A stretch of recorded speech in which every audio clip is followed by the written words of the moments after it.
Hi, friends. Welcome to Direct Impact Broadcasting. The network of growth and transformation presents S.O.S For Leaders, where your host, Tywauna Wilson, will be sharing leadership and personal growth strategies. Let's jump right in. Welcome to S.O.S For Leaders. I am your leadership mentor and host, Tywauna Wilson. For those of you tuning in for the first time, S.O.S For Leaders is a podcast that gives you bite-sized, practical leadership strategies that you can use in both your personal and professional life. Let's jump right into today's episode. We are going to be talking about youth mentorship and being a youth mentor. Our young people today are facing an enormous amount of challenges as they are growing up.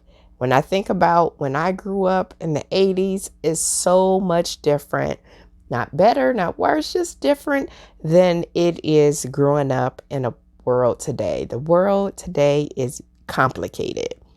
Our youth are faced with countless decisions daily, and social media does add pressure that, like I said, I never had. And I know some of the kids that I work with, their parents never had either. Now more than ever, kids need mentors to guide them towards success. And this is an important responsibility. But don't let that overwhelm you, though. But it is an incredibly important responsibility. Kids are fun to work with. They're great to work with, but you just have to remember some key points when you are working with our next generation of leaders. Building trust. Kids don't just give out their trust easily. And this is especially true if they've been burned before. So the only way you're ever going to gain a young person's trust is to start by being open and honest about who you are and what you're trying to do. And if you couple this with a healthy dose of respect, you will eventually win their trust. You just got to give it some time. So if you are thinking about mentoring a young person, know that it takes time to build that trust. And it may come fast with some youth. It may not come fast with some youth. It all depends, but just know that building trust is important. You have to be able to dig deep. Kids aren't always good at enunciating what they need or what they want, and you have to be able to dig deep to know what's going on with them.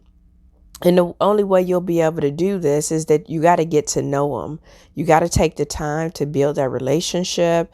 And this will help you sort out some realistic and unrealistic mentoring goals or mentoring relationship, is digging deep and finding out more about them. Now more than ever, our youth are more into technology and texting and sending out messages via email or social media. And so it's even more complicated in communicating verbally with today's youth. So digging deep and really having those conversations to understand what it is that they need. Now, even though you got to dig deep, you still got to have some fun. So don't forget, the mentoring relationship is not always about, especially when you're working with our youth, just teaching, coaching, guiding. You got to have some fun. A mentoring relationship with a youth or with a teen doesn't look the same as if you were mentoring an adult. Kids get enough of that at school, and so they are looking for you to do some fun stuff. You can still have those teaching principles, but make it fun, make it interactive, make it relatable. Use entertaining activities to get your point across. So, budgeting activities. You want to have a nice car and you want to have the best clothes. This is what this stuff is going to cost. Have some of those, and you will find out that some of our youth, they don't even understand, some of those things until you put it into a way that makes it practical for them. Make sure that you make them part of the process. So for optimal success, when you're mentoring a youth or young person, make them part of the process. Include them in a decision-making process. So talk about what you want to do next, look for ideas, and encourage them to offer their insights.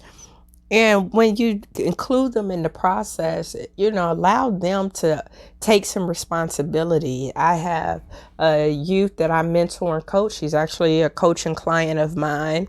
And I have her to schedule her sessions with me on the electronic calendar. You have the scheduling link. You need to schedule your appointments, your sessions. You know that we meet this time a month. So on these weekends, you have to take that responsibility. So make them part of the process. Make them, feel good about being a part of the process. Don't be too pushy, though. As I stated before, it does take some time to have a good relationship, but never try to pry information, because some kids are a little quieter than others. So don't try to pry out information of the young person, even if you know that they might be something is bothering them. Let them be the ones to bring it up and be able to talk about it. They'll eventually get to the heart of the problem, especially if that relationship is there, that trust is there. Being a good listener is key, whether you're working with our youth or working with anybody, quite frankly. But being a listener, you will go a lot further by listening than you ever have by talking. So asking those open-ended questions, and then sit back and let them talk. And it's so fun when I'm working with the youth and I, ask them open-ended questions. And sometimes when they do start talking, it's like, wow, I didn't even know that that's what you would say, or that's what you were thinking. But, being a listener and asking those open-ended questions is important. And keeping it upbeat. The youth, when you're mentoring youth, they feed off of your energy. So speak positivity. Don't let their frustration become your frustration. So make sure you keep things in a positive direction, and make sure you keep it fun and upbeat. If you're having a bad day, don't bring that to them, that energy, because that's what they will pick up on. And don't be afraid to change the narrative. So kids are great at venting when something is bothering them. And some kids will hold it in. But they can also get to where they are so focused heavily on the negative aspects of the situation. So it's up to you to bring their attention around to solution-oriented thinking. As mentors, it's up to us to be able to drive our kids to solutions. And this keeps them from dwelling on negativity and pushes them forward to look for the positive next step. So our young people need mentors just like you to work with them, to help them, to guide them, to be able to help them in their next step. So that building trust and digging deep, especially when they're not communicating, but not being so pushy either. Being a great listener. Changing the narrative. If there is some negativity, changing the narrative in a positive direction.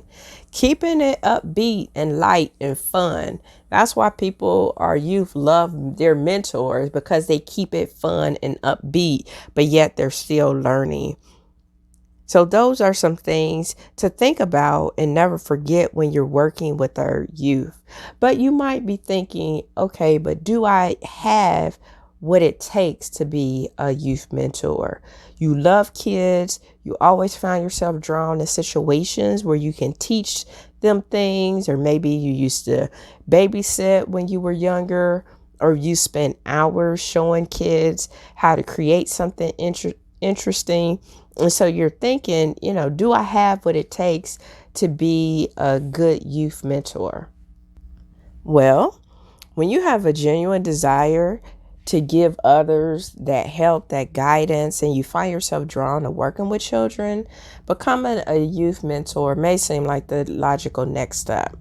What's more is youth mentors that are needed in every walk of life. You will find a need for volunteers just about anywhere there are children. So they're needed in schools and youth centers and our churches and in more formal organizations such as the Boys and Girls Club of America, the Boy Scouts and Girl Scouts, 4-H, and there's many others to name a few. But here are some things to think about. If you have these traits or qualities in yourself, to say if you yourself think you would be a good mentor, you're a decision maker. That's one good trait that you should have as a youth mentor. So if you are the sort of person who already weighs the pros and cons of every situation and carefully think about your decisions, you're someone who would probably make a good mentor.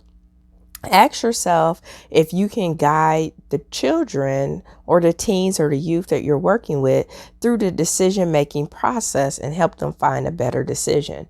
One of the things that our youth really, really need today is that decision-making, needing help with making positive decisions and decisions that are good versus those that may not be as good for their life. So helping them with that decision making process, that critical thinking, that strategy.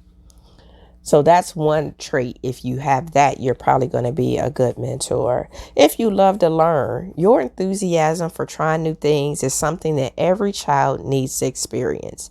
Your excitement needs to be contagious, and every new project should be as seen as a new adventure. So when you're working with kids, it should be a new adventure.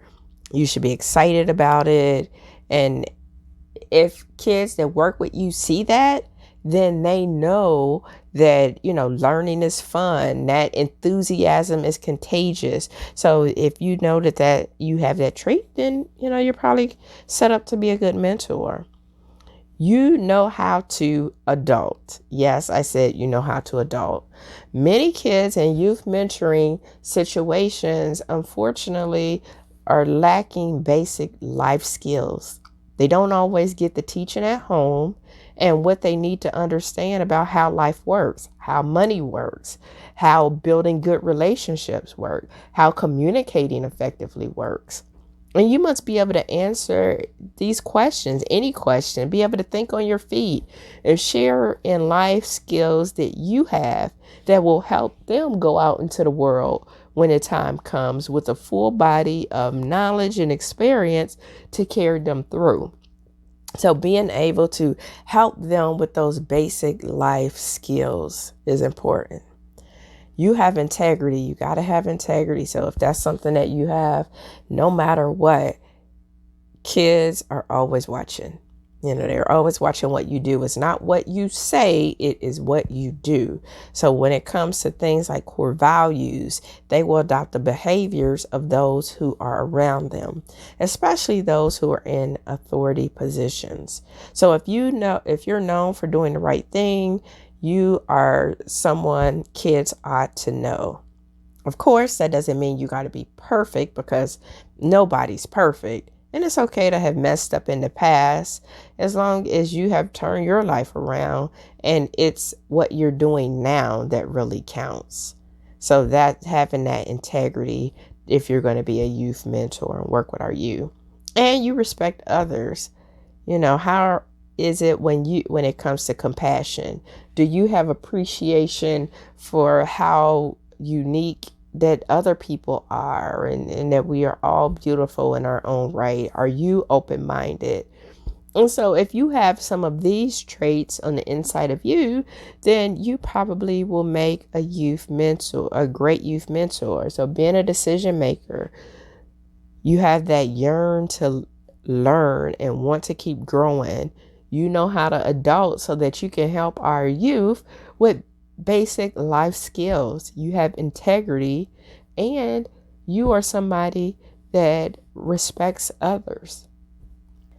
So I know that that was a lot for today, but if you are working with our youth or have that desire to work with our youth, because it's so needed, it is so needed to have more mentors, more trainers, more teachers, more coaches that are working with our young people, because things are so different and challenging for them. The amount of pressure that they have to go through today is much different than it was 20 years ago, and definitely 30, 40, 50 years ago. And so, do you have those traits to be a good youth mentor? And if you do, and you're working with our kids, remember there are some tips that will help you in your mentoring relationship with kids. I hope you were able to get something out of this podcast today. Drop me a line and let me know if you're in the youth mentorship space, if you're working with our young people. What are some of the things that you're doing that's working well? Some of the challenges that you might have encountered that our kids are going through, and how can the rest of us in the community help and support you in your endeavors as you're working with the youth that's in your particular community. Because it could be somebody listening to this podcast, that's reading through the comments, that's looking for somebody just like you to work with the youth in their school, in their community group. So thank you so much for tuning in to this episode. And until next time, have an amazing day. Thank you for tuning in to another episode of S.O.S For Leaders, where Tywauna shared nuggets of wisdom that you can use to win in life. Follow her on Facebook, Instagram, and connect on LinkedIn. And remember, the secrets of success in your life resides inside of you. When you know what your strengths are, you can utilize them to live an impactful and influential life.